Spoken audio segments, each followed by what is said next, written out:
సంవత్సరాల తరబడి government job కోసం వేచి చూస్తున్నారా? కేవలం 8 నెలల్లో మీ కల నెరవేర్చుకోండి. వెంటనే కింది నెంబర్స్‌కి కాల్ చేయండి.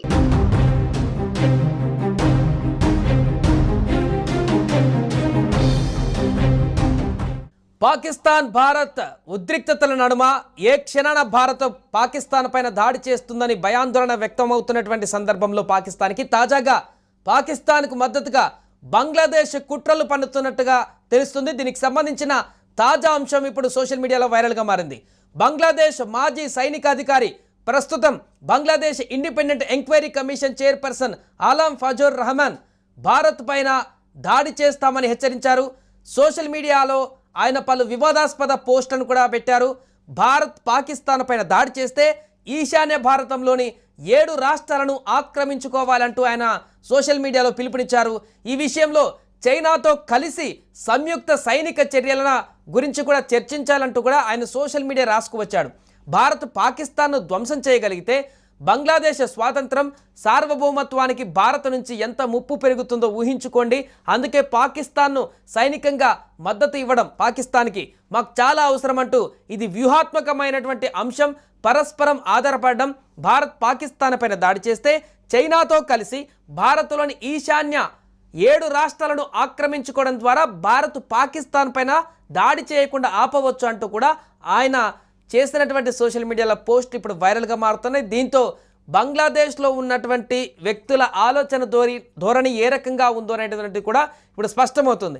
అయితే అక్కడ ఉన్నటువంటి నెటిజనో లేకుంటే బంగ్లాదేశ్ పౌరుడో ఇలాంటి సోషల్ మీడియా కామెంట్స్ చేస్తే పట్టించుకోవాల్సిన అవసరం లేదు. కానీ అతను ఒక హోదాలో ఉన్నటువంటి వ్యక్తి, పలు సందర్భాలలో పనిచేస్తున్నటువంటి వ్యక్తి, అలాంటి వ్యక్తి ఈరోజు సోషల్ మీడియా వేదికగా భారత్కు నెగిటివ్గా ఆయన చేసినటువంటి కామెంట్స్, మాజీ సైనిక అధికారిగా ఉన్నటువంటి వ్యక్తి కాబట్టి తన హోదా అలాంటిది కాబట్టి ఆయన చేసినటువంటి వ్యాఖ్యలు దేశం మొత్తాన్ని కూడా వర్తించేటువంటి అవకాశం ఉంటుంది. కాబట్టి బంగ్లాదేశ్ ఈరోజు ఎప్పుడైతే భారతదేశం వల్లనే స్వాతంత్రాన్ని పొంది ఈరోజు ఒక సపరేట్ దేశంగా ఉన్నటువంటి బంగ్లాదేశ్ ఈరోజు మరలా అదే మన దేశం పైనే ఈ రకమైనటువంటి ప్రేలాపనను పేరడం అనేది ఇప్పుడు చర్చనీయాంశంగా మారింది. ఈ సందర్భంలోనే అటు పాకిస్తాన్తో పాటుగా ఇటు బంగ్లాదేశ్ సరిహద్దుల్లో కూడా సైన్యం అలర్ట్ అయిపోయింది. సో దీనికి సంబంధించిన పూర్తి వివరాలు తెలుసుకుందాం. మా ప్రతినిధి ప్రేమ్ లైవ్లో సిద్ధంగా ఉన్నారు. ప్రేమ్, ఒకవైపు పాకిస్తాన్తో ఉద్రిక్త పరిస్థితులు, అక్కడ సైన్యం అలర్ట్గా ఉంది. ఇటు బంగ్లాదేశ్ కూడా పాకిస్తాన్ పైన యుద్ధం చేస్తే తాము కూడా ఇటు భారత్ పైన యుద్ధం చేసేందుకు సిద్ధమవుతున్నట్టుగా కొన్ని ఇలాంటి సోషల్ మీడియా కామెంట్స్ కానీ మాజీ సైనికాధికారి చెప్పడం కానీ ఎలా చూడొచ్చు అంటారు? ఏంటి బంగ్లాదేశ్ యొక్క ఇంటెన్షన్ ఏంటి? అసలు సంబంధం లేని అంశంలో బంగ్లాదేశ్ ఎందుకు దూరుతుంది? నిజానికి బంగ్లాదేశ్ యొక్క సంబంధం లేని అంశంలో తలదూర్చిందనే చెప్పొచ్చు. తలదూర్చడమే కాదు, భారత ప్రజలను రెచ్చగొట్టే విధంగా ఆ యొక్క సోషల్ మీడియాలో పెట్టిన పోస్ట్ ఉందనేది మాత్రం స్పష్టమవుతుంది. ఎందుకంటే మనం చూస్తున్నాం, దాదాపు ఈ యొక్క పెహల్గాం దాడి తర్వాత భారత్ కి పాకిస్తాన్ కి మధ్య యుద్ధ వాతావరణం నెలకొంది. ఎందుకంటే ఏ క్షణాన ఏం జరుగుతుందో తెలియని ఒక పరిస్థితిలో ఈ 2 దేశాల ప్రజలు కూడా ఉన్నారు. అంటే అక్కడ సైనిక చర్యలు ఏ విధంగా ఉంటాయి, లేదంటే పాకిస్తాన్ ఏ విధంగా రియాక్ట్ అవుతుంది, భారత్ ఏ విధంగా ప్రతీకారం తీర్చుకుంటుంది, అందుకు భారత్ ఏ విధంగా వ్యూహాత్మకంగా ముందుకు అడుగులేస్తుంది అనే విషయాలను మనం పక్కన పెడితే, ఇప్పుడు సంబంధం లేని బంగ్లాదేశ్ భారత్ పైన ఒక వివాదాస్పదమైన వ్యాఖ్యలు చేయడం, అదేవిధంగా సోషల్ మీడియా వేదికగా ఒక పోస్ట్ పెట్టడం నిజానికి భారత పౌరులను కొంత ఇది రగిల్చే ప్రయత్నం చేస్తుంది బంగ్లాదేశ్. అయితే నిజానికి బంగ్లాదేశ్ కి సంబంధించిన ఒక మాజీ సైనిక అధికారి ఇలాంటి పోస్ట్ పెట్టడం దుర్మార్గమైన చర్య. ఎందుకంటే ఇది ఆ యొక్క ఏ దేశానికి సంబంధించిన సైనికులు కావచ్చు, ఆ దేశానికి సంబంధించిన మాజీ సైనికాధికారులైనా ఎవరైనా ఏదైనా కామెంట్ చేసేటప్పుడు, ఏదైనా పోస్ట్ పెట్టేటప్పుడు చాలా జాగ్రత్తగా వ్యవహరించాల్సి ఉంటుంది. కానీ బంగ్లాదేశ్ కి సంబంధించిన మాజీ సైనికాధికారి ప్రస్తుతం ఆయన Bangladesh independent enquiry commission chairperson గా ఉన్నారు. ఆయనే ఆలం ఫ్లజర్.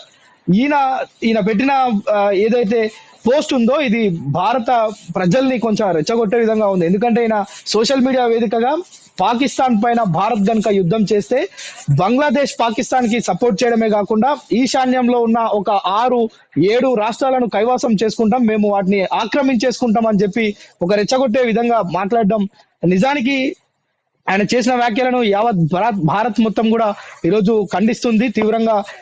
మీకు కూడా బుద్ధి చెప్తాం అవసరం అయితే. అంటే మనం నిన్న మొన్న మనం చూసినాం ఏదైతే పహల్గాం దాడి తర్వాత భారత ప్రభుత్వం తీసుకుంటున్న చర్యలు ఇటు పాకిస్తానీయులలో మాత్రమే కాదు బంగ్లాదేశీయులలో కూడా ఆందోళన వ్యక్తం చేసే పరిస్థితి ఉంది. ఎందుకంటే మనం చూసినాం గుజరాత్ లో గుజరాత్ పోలీసులు చేపట్టిన ప్రత్యేక స్పెషల్ డ్రైవ్ ఏదైతే ఉందో అందులో వేల సంఖ్యలో బంగ్లాదేశీయులు పట్టుబడడం, వారందరినీ అరెస్ట్ చేయడం, వారికి కౌన్సిలింగ్లు ఇచ్చి వారి దేశాలకు పంపించడం చూస్తున్నాం.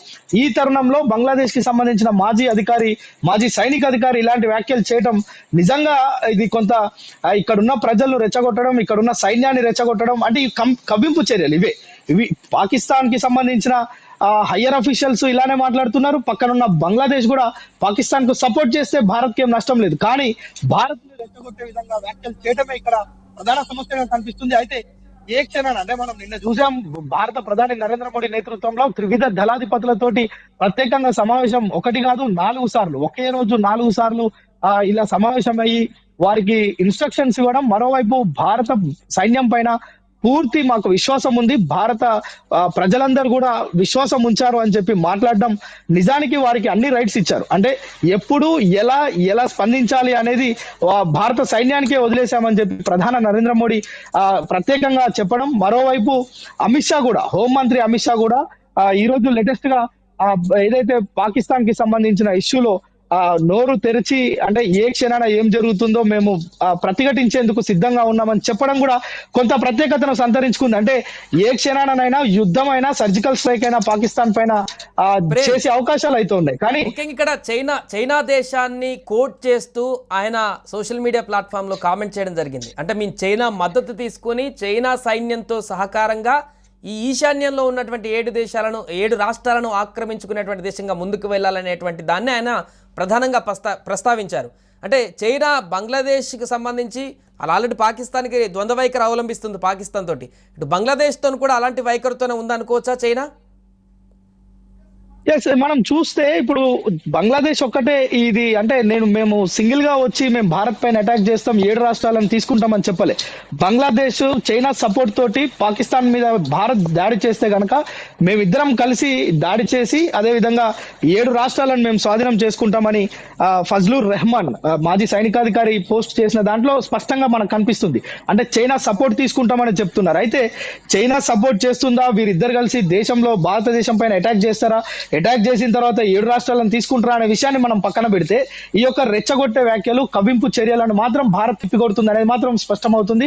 మరోవైపు మనం గతంలో చూసినాం పాకిస్తాన్ కి చెందిన కొంతమంది మాజీ సైనికాధికారులు అదేవిధంగా రాజకీయ నాయకులు అక్కడ ఏదైతే బెంగాల్ ను ఆధారం చేసుకొని అదేవిధంగా బంగ్లాదేశ్ ను ఆధారం చేసుకొని బెంగాల్ గుండా ఇండియాలోకి చొరబడి ఇక్కడ అల్లర్లు సృష్టించే విధంగా మేము అలా చేస్తామనే ఒక ఇంటెలిజెన్స్ రిపోర్ట్ కూడా మన దగ్గర ఉంది. అంటే పాకిస్తాన్ కి సంబంధించిన కొంతమంది ఉగ్రవాదులు కావచ్చు, ఉగ్రవాద మూలాలు ఉన్న వ్యక్తులు కావచ్చు, అల్లర్లు రేపేందుకు సిద్ధంగా ఉన్నాం. మేము బంగ్లాదేశ్ మీదుగా మనకు తెలుసు చాలా మంది బంగ్లాదేశీయులు ఇండియాలో ఎందుకున్నారంటే పశ్చిమ బెంగాల్ బార్డర్ కావడంతో అక్కడి నుంచి చాలా సులువుగా ఏదో ఫేక్ డాక్యుమెంట్స్ చూపించి భారత్ లోకి ప్రవేశించి ఇక్కడ వివిధ రకాలుగా హ్యూమన్ ట్రాఫికింగ్ అని లేదంటే ఇతర బిజినెస్లు చేసుకొని జీవనం సాగిస్తున్న వారు ఉన్నారు. కానీ దాన్ని అదునుగా చేసుకొని పాకిస్తాన్ కి సంబంధించిన ముష్కర మూట భారత్ లో చొరబడి ఇక్కడ అల్లర్లు రేపే విధంగా అంటే ఈ యొక్క 2 దేశాల మధ్య అలజడి పెంచే విధంగా కుట్రలు చేస్తున్నారు అనేది కూడా మనకు ఇంటెలిజెన్స్ వర్గాలు చెప్తున్నాయి. ఏదేమైనప్పటికీ కూడా మనం చూడొచ్చు భారత్ పాక్ దేశాల మధ్య ఏ క్షణాన ఏం జరుగుతుందో ఒక ఉత్కంఠ నెలకొంది. మరోవైపు ఆందోళనకరమైన పరిస్థితులు, ఓవైపు పాకిస్తాన్ ఆందోళనలోనే ఉంది. అంటే భారత్ ను ఢీకొట్టే సత్తా లేకపోయినప్పటికీ కూడా చైనా సపోర్ట్ చూసుకొని మిడిసిపడుతుందా లేదంటే బంగ్లాదేశ్ సపోర్ట్ చేస్తుందనే ఒక అంశం కలిసి వస్తుందా అనే విషయాన్ని పక్కన పెడితే మొత్తానికి గుట్కు మిట్కు అంటూ ఉన్న పరిస్థితి పాకిస్తాన్ది. కానీ భారత్ మనం చూస్తే ఈ విషయానికి సంబంధించి ఇజ్రాయెల్ లాంటి దేశాలు అదేవిధంగా అమెరికా లాంటి దేశాలు కూడా భారత్ కు సపోర్ట్ గా ఉండే అవకాశం ఉంది. సో ఈ నేపథ్యంలో భారత్ బంగ్లాదేశ్ పైన కూడా ఎలాంటి కఠినమైన చర్యలు తీసుకుంటుంది. ఇప్పుడు నిన్న మొన్నటి వరకు పాకిస్తాన్ కి సంబంధించిన వారిని పంపించడం, ఇప్పుడు బంగ్లాదేశ్ కి సంబంధించిన వాళ్ళని పంపిస్తే దాదాపు గుజరాత్ ఈశాన్య రాష్ట్రాల్లో చాలా రాష్ట్రాల్లో చాలా వేల సంఖ్యలో బంగ్లాదేశీయులు ఉంటారు. వాళ్ళపైన కూడా ఉక్కుమాదం మోపే అవకాశాలు అయితే కనిపిస్తున్నాయి. సాయి రైట్ ప్రేమ్. సో ప్రస్తుతానికి బంగ్లాదేశ్కి సంబంధించినటువంటి మాజీ సైనికాధికారి చేసినటువంటి కామెంట్స్ సోషల్ మీడియాలో పెట్టినటువంటి పోస్టులు వైరల్గా మారుతున్నాయి. ఇటు పాకిస్తాన్ పైన భారత్ దాడి చేస్తే చైనా సపోర్ట్తోనంట బంగ్లాదేశ్ ఈశాన్యంలో ఉన్నటువంటి 7 రాష్ట్రాలను ఆక్యుపై చేసేటువంటి దిశగా ముందుకు వెళ్లాలంటూ ఆయన చేసినటువంటి వ్యాఖ్యలు ఇప్పుడు తీవ్ర దుమారాన్ని రేపుతున్నాయి.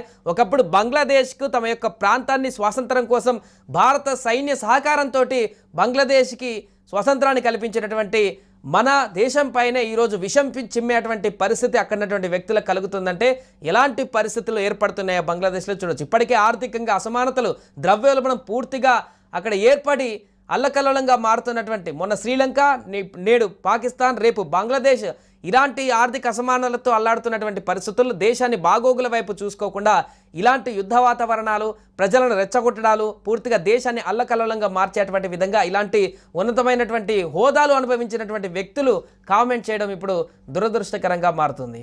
సుమన్ టీవీలో మీ పర్సనల్ అండ్ బిజినెస్ ప్రమోషన్స్ కోసం కింది నెంబర్కి కాంటాక్ట్ చేయండి.